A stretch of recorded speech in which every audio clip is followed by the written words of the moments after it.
Hello student, our today's topic is current electricity, that the chapter number 5. Okay, तो shall we describe previous class अपने ये describe करा था कि भाई चार्ज अगर रेस्ट में है, अगर चार्ज रेस्ट में है तो कौन से फील्ड जनरेट करेगा। अगर कोई चार्ज मूविंग स्टेट में आ जाए तो वो कौन से फील्ड जनरेट करेगा। थोड़ी सी अपन इसको कवर करते हैं। तो अपन बात करते हैं चार्ज, अगर चार्ज रेस्ट में है और मोशन में है, चार्ज इन रेस्ट और चार्ज इज इन मोशन। अब बात करते हैं अगर चार्ज रेस्ट में हुआ, अगर चार्ज रेस्ट में हुआ तो क्या होगा। अगर चार्ज रेस्ट में हुआ तो ये इलेक्ट्रिक फील्ड जनरेट करेगा। अगर चार्ज रेस्ट में हुआ तो ये इलेक्ट्रिक फील्ड जनरेट करेगा। लेकिन अगर यही चार्ज मोशन में है, लेकिन मोशन में भी अपन दो बातें कि एक तो चार्ज मूव कर रहा है कांस्टेंट वेलोसिटी से, चार्ज मूव कर रहा है कांस्टेंट वेलोसिटी से, एक चार्ज मूव कर रहा है वेरिएबल वेलोसिटी से, वेरिएबल वेलोसिटी से। बात कर रहे हैं कांस्टेंट वेलोसिटी, तो कांस्टेंट वेलोसिटी में क्या होता है कि चार्ज मूव तो कर रहा है पर एक कांस्टेंट वेलोसिटी पर मूव कर रहा है। लेकिन अगर हम बात करें वेरिएबल वेलोसिटी से तो यहां पर भी चार्ज मूव कर रहा है पर यहां पर वेलोसिटी चेंज हो रही है, मतलब यहां पर कोई ना कोई एक्सीलरेशन है।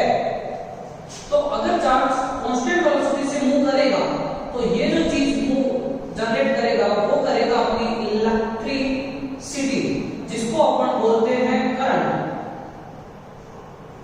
और इसको टोटल अपन बोल सकते हैं करंट इलेक्ट्रिसिटी, जो कि अपना चैप्टर नंबर 5 है।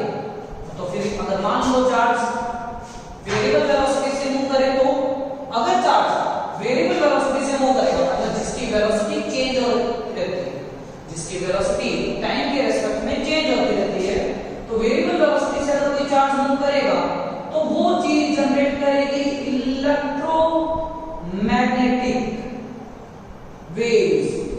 मतलब कि अपन बोल सकते हैं कि जब कोई चार्ज वेरिएबल वेलोसिटी से मूव करता है तो वहां पर इलेक्ट्रिक फील्ड भी जनरेट हो जाता है और मैग्नेटिक फील्ड भी जनरेट हो जाता है। तो दोनों के दोनों फील्ड साथ जनरेट होते हैं और इसके अंदर both the electric field and magnetic field are perpendicular to each other. लेकिन ये अपन डिस्क्राइब करेंगे 7th और 8th चैप्टर में, वो बात की बात है, लेटर ऑन डिस्कशन। अभी अपन बात करते हैं करंट इलेक्ट्रिसिटी। तो सबसे पहले आती है इसकी डेफिनेशन।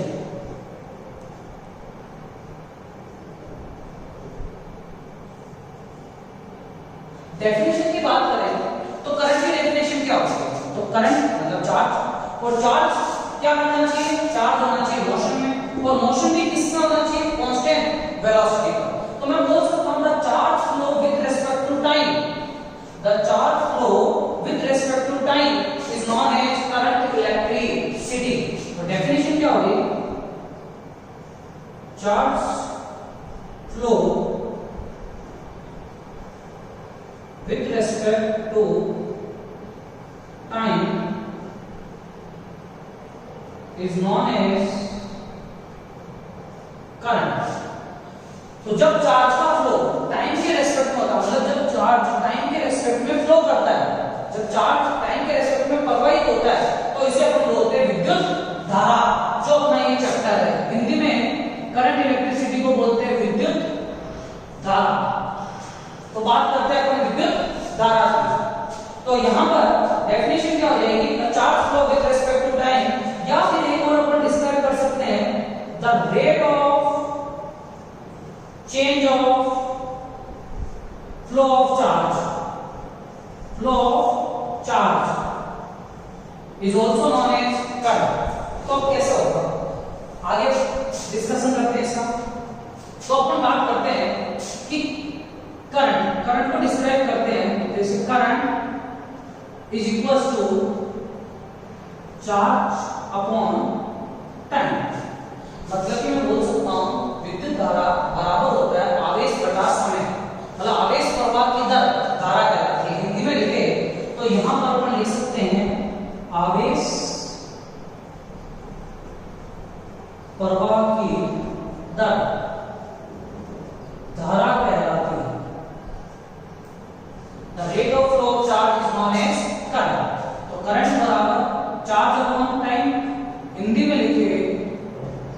आवेश बटा समय। आगे चलते हैं, तो जो करंट है वो डिनोट की जाती है I से, और जो चार्ज है वो डिनोट किया जाता है डेल Q से, और जो टाइम है वो डेल T से। मतलब the change in charge, sorry the change in charge upon the change in time. Okay, तो चार्ज की यूनिट होती है कूलम एंड टाइम की यूनिट होती है सेकंड। तो कूलम पर सेकंड, लेकिन रियल में जब अपन करंट की यूनिट पढ़ते हैं तो कभी भी स्टूडेंट आपने ये नहीं पढ़ा होगा कि कूलम पर सेकंड। आपने क्या पढ़ा? आपने पढ़ा एम्पीयर। और वो चाहे 9 हो, चाहे 10 हो, चाहे 11 हो, सब में करंट की यूनिट आपने जो भी पढ़ी है, जो फंडामेंटल यूनिट ऑफ करंट होती है वो होती है एम्पीयर। वो क्यों होती है? क्योंकि जो ये कूलम पर सेकंड है इसी को अपन क्या बोलते हैं? एम्पीयर। तो यहां पर अपन बोल सकते हैं कि जो करंट है उसकी जो यूनिट होती है वो क्या होती है? एम्पीयर। अगर मैं और लेटर ऑन डिस्कशन करूं इसका कि मान लो अपने पास जो करंट तो चाहिए, लेकिन करंट की चाहिए अपने को इंस्टेंटेनियस वैल्यू, बहुत स्मॉल वैल्यू। तो अगर बहुत कम टाइम इंटरवल के अंदर अगर अपने को वैल्यू चाहिए तो यहां पर अपन क्या करते हैं कि if del t is tends to 0, मतलब small time interval, small time interval मतलब बहुत कम समय अंतराल में, बहुत कम समय अंतराल में अगर चाहिए तो del t जब टेंड्स टू 0 होता है तो del d के अंदर कन्वर्ट हो जाता है, और इसे बोलते हैं अपन डिफरेंशिएशन ऑपरेटर। हिंदी में बोले तो अवकलज। हाँ, तो जैसे del t टेंड्स टू 0 होगा तो ये del किसमें बदल जाएगा? d। तो यहां से इंस्टेंटेनियस करंट की वैल्यू होगी क्या? कि dq अपॉन dt। तो I बराबर dq अपॉन dt और यूनिट इज एम्पीयर। यहां से आगे इसका अगर डायमेंशन फॉर्मूला डिफाइन करना है, डायमेंशनल फॉर्मूला, डायमेंशन फॉर्मूला को बेटा हिंदी में बोलते हैं विमा। हाँ, अब स्टूडेंट अगर इसकी तुम्हें विमा निकालनी है तो विमा कैसे निकालेंगे? डायमेंशन फॉर्मूला कैसे निकालेंगे कि भाई I इंस्टेंटेनियस क्या होता है? dq अपॉन dt और इसकी यूनिट होती है एम्पीयर। और ampere is also a fundamental unit. जब फंडामेंटल यूनिट है तो इसको डायमेंशन फॉर्मूला में सीधा यूज करेंगे। तो करंट का जो डायमेंशन फॉर्मूला होता है वो होता है एम्पीयर, और एम्पीयर को अपन रिप्रेजेंट करते हैं A। तो इसका जो डायमेंशन फॉर्मूला हो जाएगा वो हो जाएगा m0, l0, t0 और a1। ये हो गया डायमेंशन फॉर्मूला ऑफ करंट। यहां तक क्लियर है? तो यहां तक ये पूरी चर्चा अभी तक करंट के लिए है। सबसे बड़ी बात आती है कि करंट कैसी क्वांटिटी है? Current is a scalar quantity और वेक्टर क्वांटिटी। तो यहां पर अपना क्वेश्चन अराइज होता है कि करंट स्केलर है या वेक्टर है। अब आधे जने कभी भी आपने बहुत सारे बुकों में पढ़ा होगा कि सर कभी करंट का नाम तो हमने ये पढ़ा कि स्केलर है, नाम हमने ये पढ़ा कि वेक्टर है, तो फिर अपन कैसे पढ़ें? तो देखो इसको भी थोड़ा अपन जनरलाइज लेने लेते हैं कि जब भी तुम पढ़ोगे तो करंट कभी भी वेक्टर नहीं होता, करंट कभी भी वेक्टर नहीं होता। तो फिर करंट क्या होता है? करंट होता है स्केलर। तो करंट एक स्केलर क्वांटिटी है, लेकिन करंट की डायरेक्शन तो होती है। लेकिन क्या कारण है, ऐसा क्या कारण है कि जो करंट है वही वो स्केलर है? और ये तो कुछ लोचे वाले बात होगी। तो देखो क्या होगा, ऐसा हम क्या डिस्क्राइब करेंगे कि करंट कैसी क्वांटिटी है? करंट एक स्केलर क्वांटिटी। तो क्यों स्केलर क्वांटिटी है? करंट इसलिए स्केलर क्वांटिटी है कि ये वेक्टर लॉ को फॉलो नहीं करता। तो it does not follow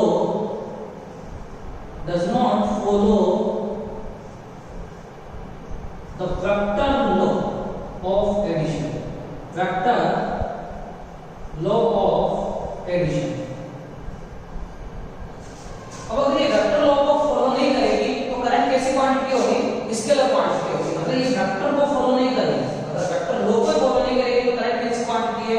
current एक स्केलर क्वांटिटी। और आगे कभी भी आपने देखा होगा, मान लो 2 एम्पीयर की करंट इधर है और 3 एम्पीयर की करंट इधर है और दोनों के बीच का एंगल है 60 degree.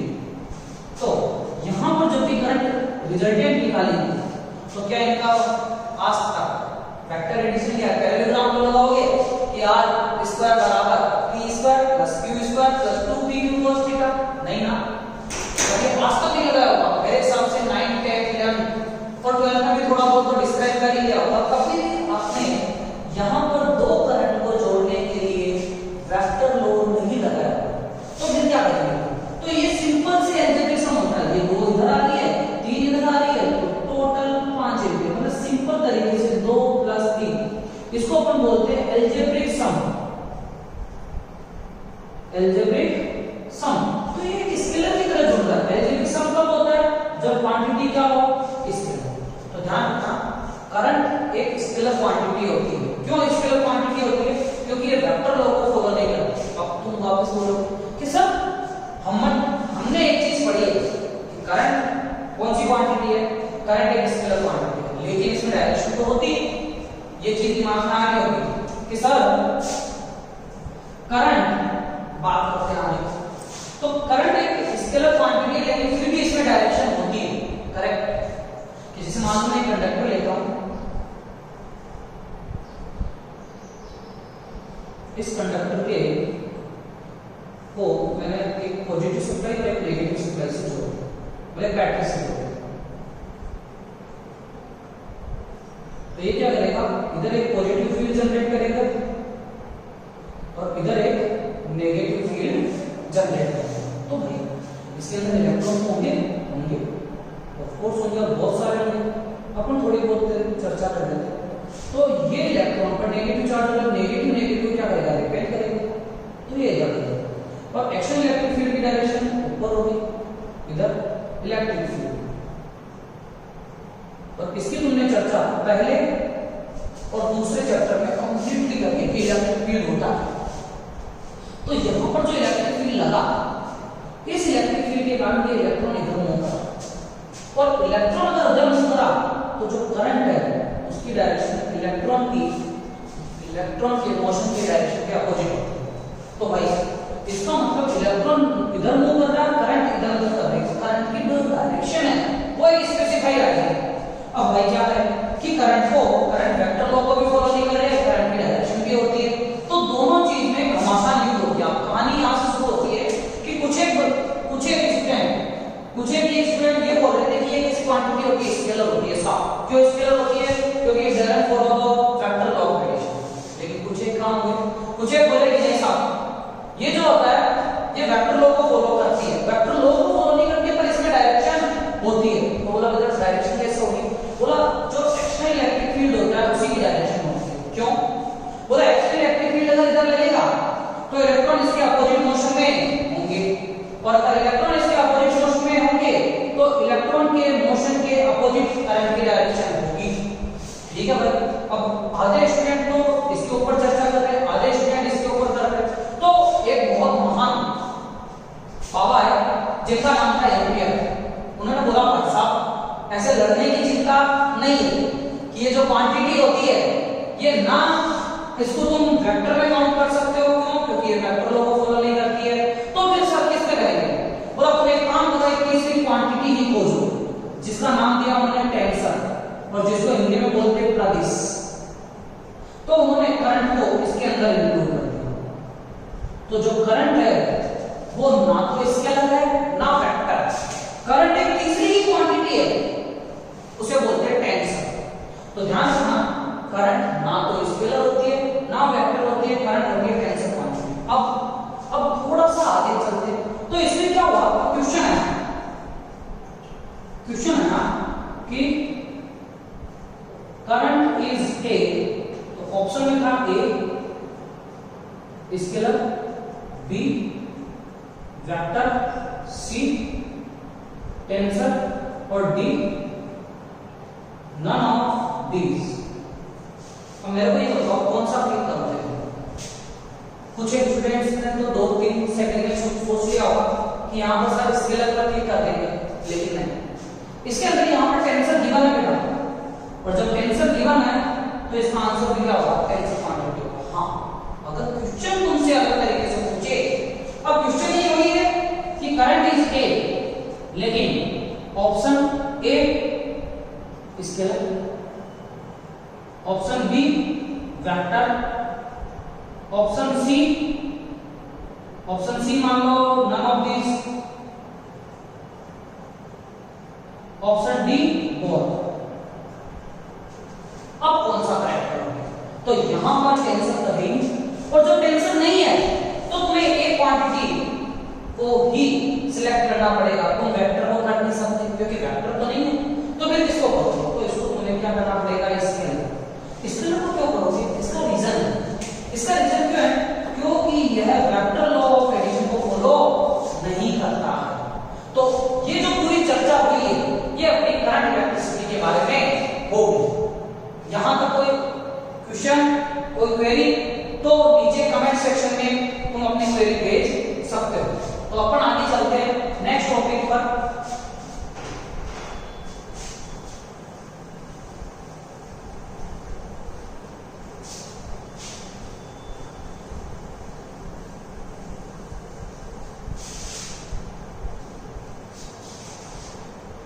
Our next topic is current density.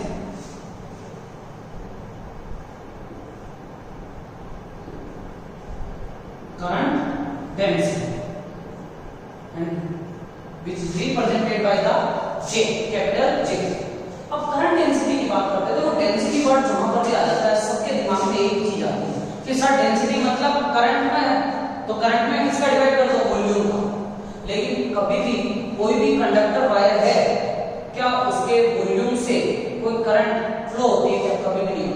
अपन क्या बोलेंगे? जब भी मैं इस मतलब मान लो एक कंडक्टर वायर है, क्या इसमें करंट ऐसे फ्लो होगी? लेकिन कैसे? किसके अंदर से जाएगी? ये क्रॉस सेक्शनल एरिया दिख रहा है कि नहीं दिख रहा? दिख रहा है। तो ये जो क्रॉस सेक्शनल एरिया है, क्या यही करंट फ्लो के लिए रिस्पांसिबल है? हाँ, क्योंकि जितना मोटा क्रॉस सेक्शनल एरिया होगा उतने इलेक्ट्रॉन आराम से गुजरेंगे। हाँ, तो यहां पर क्या विचार होता है कि जो करंट डेंसिटी होती है उसकी डेफिनेशन क्या होगी? The ratio of the current with respect to the surface area या cross sectional surface area of the conductor. तो यहां पर अपन डिस्क्राइब करेंगे करंट डेंसिटी को। तो यहां पर डिस्क्राइब करेंगे करंट डेंसिटी को। Current density it is defined as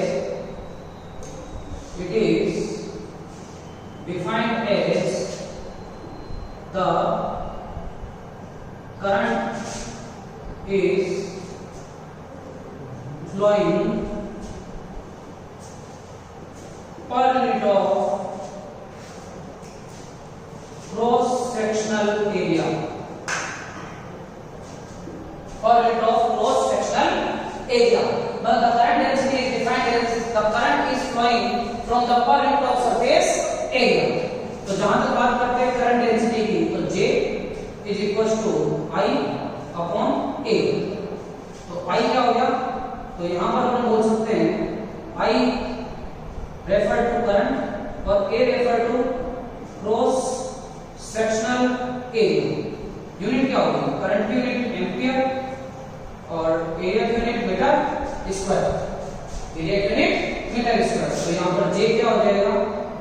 J is equals to I upon A and unit is ampere per meter square.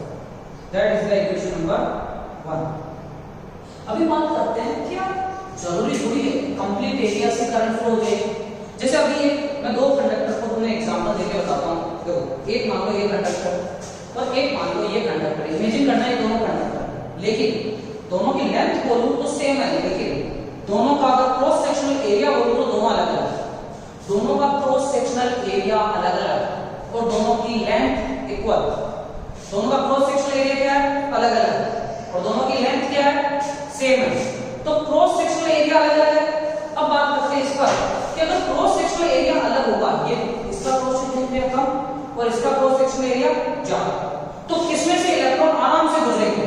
मतलब इलेक्ट्रॉन को गुजरने में किसमें दिक्कत नहीं होगी? क्योंकि इसमें इनका रास्ता बहुत बड़ा है, तो आराम से इलेक्ट्रॉन इसमें से जा सकते हैं, नहीं जा सकते? आराम से जाएंगे। तो इस पर थोड़ी चर्चा करते हैं। तो यहां पर बात करेंगे किसी कंडक्टर की। ये कंडक्टर, इसको अपन ने बैटरी से जोड़ दिया, ठीक है? एक बैटरी का प्लस चार्ज, ये माइनस चार्ज, और यहां पर जो प्लस चार्ज होगा तो यहां पर भी एक प्लस पोलैरिटी का इलेक्ट्रिक फील्ड क्रिएट करेगा, यहाँ पर माइनस चार्ज आ जाएंगे, तो यहाँ पर जो एक्स्ट्रा इलेक्ट्रिक फील्ड लगेगा वो इधर लगेगा, एक्सटर्नल। लेकिन जो अंदर इलेक्ट्रॉन होंगे, काफी सारे इलेक्ट्रॉन अंदर होंगे, ये इलेक्ट्रॉन इस इलेक्ट्रिक फील्ड के अपोजिट, इलेक्ट्रिक फील्ड के इन्फ्लुएंस में मोशन करेंगे, इलेक्ट्रिक फील्ड के अपोजिट। क्यों? क्योंकि इलेक्ट्रॉन पर चार्ज क्या होता है माइनस। अब इलेक्ट्रॉन पर अगर नेगेटिव चार्ज है और ये इधर नेगेटिव पावर सप्लाई लगा रखा है, तो नेगेटिव और negative opposite charge are repel to each other और same charge are attract to each other. इधर भी नेगेटिव, इधर भी नेगेटिव, तो ये वाला नेगेटिव इस नेगेटिव क्या करेगा, अपोज करेगा। तो यहाँ पर ये जो नेगेटिव है इसको धक्का देगा, तो इलेक्ट्रॉन किधर जाएंगे, इधर। और जब इलेक्ट्रॉन इधर मूव करेंगे तो करंट इधर मूव करेगा, तो करंट इधर से। अब ये जो इलेक्ट्रॉन जितने ज्यादा इधर मूव करेंगे, क्या करंट भी उतना ज्यादा इधर मूव करेगा। तो मतलब कि ये अगर मैं बोल दूं कि इतना इसका जो क्रॉस सेक्शन एरिया है, इसमें से एक छोटा सा अगर तुम पार्ट मान लो ये वाला, इसको तुमने ले लिया डेल एस, इसको तुमने क्या ले लिया, डेल एस। तो इससे क्या सारी की सारी करंट गुजरेगी, नहीं, क्योंकि सारी करंट तो तुम्हारी इससे जा रही है आई, तो इससे कितनी करंट जाएगी बेटा, इससे करंट गुजरेगी तुम्हारी डेल आई। मतलब कि करंट का कुछ पार्ट, इस करंट का कुछ पार्ट इस क्रॉस सेक्शनल एरिया से गुजरेगा। आगे और डिस्कस करते हैं। मान लो तुमने छोटा सा एरिया ये मान लिया, अगर इसको डेल एस 1 माना क्रॉस सेक्शनल एरिया, तो इससे क्या सारे इलेक्ट्रॉन गुजरेंगे, नहीं, तो इससे भी करंट कुछ एक पार्ट ही गुजरेगा। तो अगर क्रॉस सेक्शनल एरिया बढ़ा रहे हैं तो करंट की वैल्यू भी बढ़ेगी। तो यहां से अपन क्या डिस्क्राइब करेंगे, तो यहां से करंट क्या हो जाएगी, करंट डेंसिटी क्या हो जाएगी, तो करंट डेंसिटी J बराबर del I upon del S, del I upon del S. मतलब change in flow of current upon change in cross sectional area of that conductor. मतलब एम्पियर पर मीटर स्क्वायर। क्या एक चीज समझ में आई कि भाई जो करंट डेंसिटी आप डिस्क्राइब करना चाह रहे हैं सर, इसका मतलब कि जैसे जैसे मैं क्रॉस सेक्शनल एरिया बढ़ाऊंगा जो करंट फ्लो है वो बढ़ेगा। तो इसको थोड़ा उल्टा समझो कि भाई आपने क्रॉस सेक्शनल एरिया बढ़ाया, अगर क्रॉस सेक्शनल एरिया एक तो ये है, तो इसमें से मान लो एक समय पर 5 इलेक्ट्रॉन जाए, तो जैसे ही क्रॉस सेक्शनल एरिया ये कर दिया तो अब कितने इलेक्ट्रॉन जाएंगे, 10 इलेक्ट्रॉन। और जब इलेक्ट्रॉन ज्यादा जाएंगे तो इसमें जो करंट है वो 5 इलेक्ट्रॉनों के कारण बढ़ रही है, इसमें जो करंट है वो 10 इलेक्ट्रॉनों के कारण बढ़ रही है। तो जैसे जैसे क्रॉस सेक्शनल एरिया बढ़ाओगे किसी भी कंडक्टर का, उसमें से फ्लो इलेक्ट्रॉन की वैल्यू बढ़ेगी, और flow electron, number of flow electron अगर बढ़ेंगे तो करंट की वैल्यू भी बढ़ेगी। तो यहाँ पर अपन बात करते हैं जो करंट डेंसिटी आएगा वो del I upon del S, और जो डेल आई और डेल एस है ये यहाँ पर जो डेल एस आएगा ये जरूरी नहीं ऐसे है। अब बात करते हैं कि ये जो होता है वो एक वेक्टर क्वांटिटी है, और एरिया अपन ने सेकंड चैप्टर में ये भी पढ़ा है कि area is also a vector quantity. तो यहाँ पर हम थोड़ी चर्चा करते हैं कि डेल एस के बारे में कि भाई है तो cross sectional area of the conductor, पर किसकी डायरेक्शन में, in the direction of electric field. अब बात करते हैं अलग कंडक्टर की, थोड़ा सा इसके एग्जांपल के थ्रू समझा देता हूं। तो एक कंडक्टर लिया, वही उस कंडक्टर को अपन ने किससे जोड़ दिया, सप्लाई से जोड़ दिया, मतलब बैटरी से कनेक्ट कर दिया, ये प्लस ये माइनस। तो अपने को पता है कि जो करंट का फ्लो होता है वो हाई वोल्टेज से लो वोल्टेज की ओर होता है, तो करंट का फ्लो इधर होता है। अब देखो यहाँ पर ये प्लस होता है, यहाँ पर प्लस पोलैरिटी आ जाएगी, और इधर बैटरी का माइनस होता है, यहाँ पर माइनस पोलैरिटी आ जाएगी। तो बात करते हैं एक्सटर्नल इलेक्ट्रिक फील्ड। तो एक्सटर्नल इलेक्ट्रिक फील्ड की डायरेक्शन होती है प्लस से माइनस की ओर, प्लस से माइनस की ओर। और यहाँ पर जो इलेक्ट्रॉन होंगे ये इलेक्ट्रॉन क्योंकि इलेक्ट्रॉन को माइनस चार्ज होता है तो ये इधर मूव करेंगे, इलेक्ट्रॉन को माइनस चार्ज होता है तो ये इधर मूव करेंगे। अब इलेक्ट्रॉन जब इधर मूव करेंगे तो ये इधर मूव कब तक करते रहेंगे, जब तक कि ये दूसरी जगह या दूसरे इलेक्ट्रॉन से ना टकरा जाए तब तक मूव करते रहेंगे। तो भाई अब एक्चुअल इलेक्ट्रिक फील्ड ये अब ये मान लेते हैं अपने क्रॉस सेक्शन एरिया थोड़ा सा ऐसे मान लेते हैं।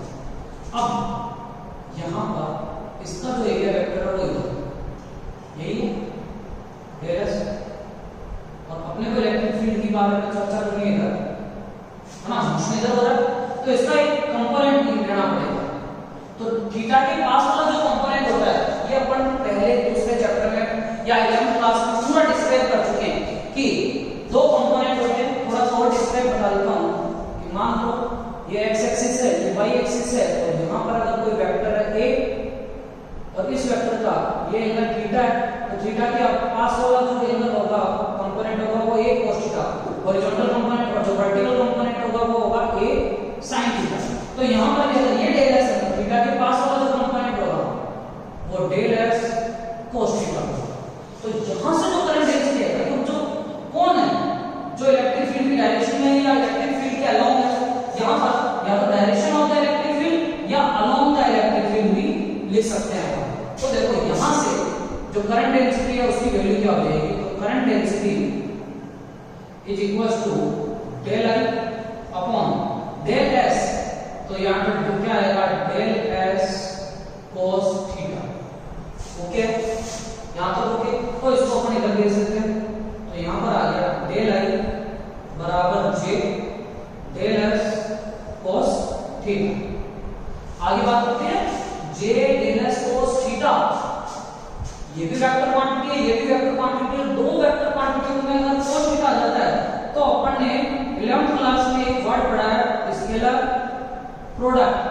देखो स्केलर प्रोडक्ट क्या होता है थोड़ा इसके बारे में चर्चा करते हैं कि कोई भी दो वेक्टर क्वांटिटियां हैं और कोई भी दो वेक्टर क्वांटिटी का अगर डॉट प्रोडक्ट हो रहा है तो उनसे जो नई क्वांटिटी मिलेगी वो तुम्हें स्केलर मिलेगी, और इस प्रकार के प्रोडक्ट को बोलते हैं स्केलर प्रोडक्ट। और ये इस तरीके से डिस्क्राइब होता है कि a डॉट b बराबर a b cos थीटा, और इन दोनों से जो नई क्वांटिटी मिलेगी मान लो c मिलती है तो c एक स्केलर क्वांटिटी होती है, तो c एक क्वांटिटी होती है स्केलर क्वांटिटी होती है। तो यहां पर इसको आगे बोलेंगे तो इसको j del s cos theta को निकाल सकता हूं j dot del s, j del s cos theta को लिख सकता हूं j डॉट डेल s, तो डेल i बराबर j डॉट डेल s। तो अब यहां से देखो इक्वेशन नंबर 1 और इक्वेशन नंबर 2 और करंट की यूनिट होगी एम्पीयर। तो तुमने एक चीज नोट करी होगी, अपन ने पिछले सेशन में पिछले टॉपिक में ये पढ़ा था कि भाई करंट कैसी क्वांटिटी होती है, करंट स्केलर क्वांटिटी होती है। क्यों होती है, क्योंकि it doesn't follow the vector law of addition, क्योंकि ये वेक्टर लॉ को फॉलो नहीं करता। तो यहां पर ये चीज समझ में आ रहा है कि j और डेल s के बीच में क्या आ रहा है डॉट, तो इनसे जो नई क्वांटिटी मिलेगी वो कैसी मिलनी चाहिए स्केलर। तो equation 2 is represent that current is a scalar quantity because it does not follow the vector law of addition, क्योंकि ये वेक्टर लॉ ऑफ एडिशन को फॉलो नहीं करता, इसलिए अपन बोल सकते हैं कि एक कैसी क्वांटिटी है, एक स्केलर क्वांटिटी है। यहां तक क्लियर है।